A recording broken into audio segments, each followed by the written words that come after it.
জয় জগন্নাথ সবাইকে। এখন যাচ্ছি আমি মাসির বাড়ি থেকে জগন্নাথ দেবকে আনতে, আমাদের মহাপ্রভুকে আনতে যাচ্ছি।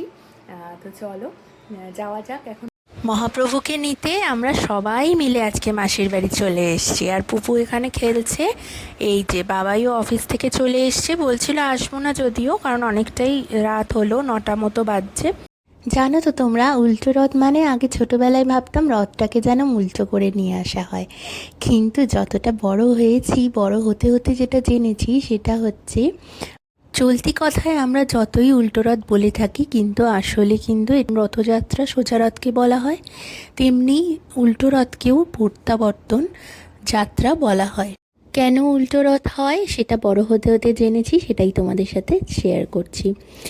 যখন সোজা রথ করে গুন্ডিচা মন্দিরে বা মাসির বাড়ি বলে থাকি আমরা, মাসির বাড়িতে জগন্নাথ দেব আসেন এতদিনের জন্য, তো তখন লক্ষ্মী দেবী তার স্ত্রী জগন্নাথের ওপর ভীষণ রেগে যান। আর সেই রাগ দেখানোর জন্য তিনি কি করেন, লক্ষ্মী দেবী রথের যে প্রথম চাকাটি, সেই চাকাটি নাকি ভেঙে দেন, আপনা আপনিই নাকি ভেঙে পড়ে যায় সেই রথের চাকা।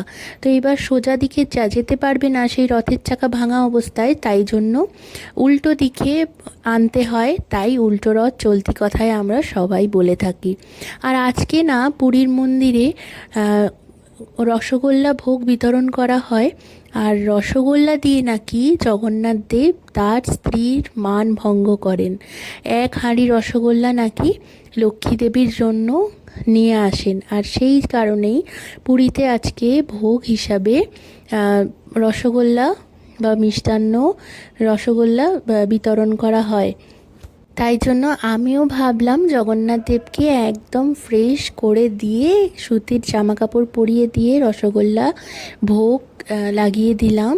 আর এদিকে আমাদের মা সরস্বতী আছেন, লক্ষ্মী দেবী আছেন, সবাইকে আজকে রসগোল্লা ভোগ নিবেদন করলাম।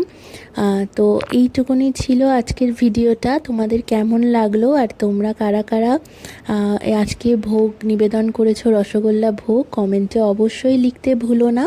আর আজকের ভিডিওটা এইটুকুনি রাখছি। সবাইকে টাটা, জয় জগন্নাথ, রাধে রাধে।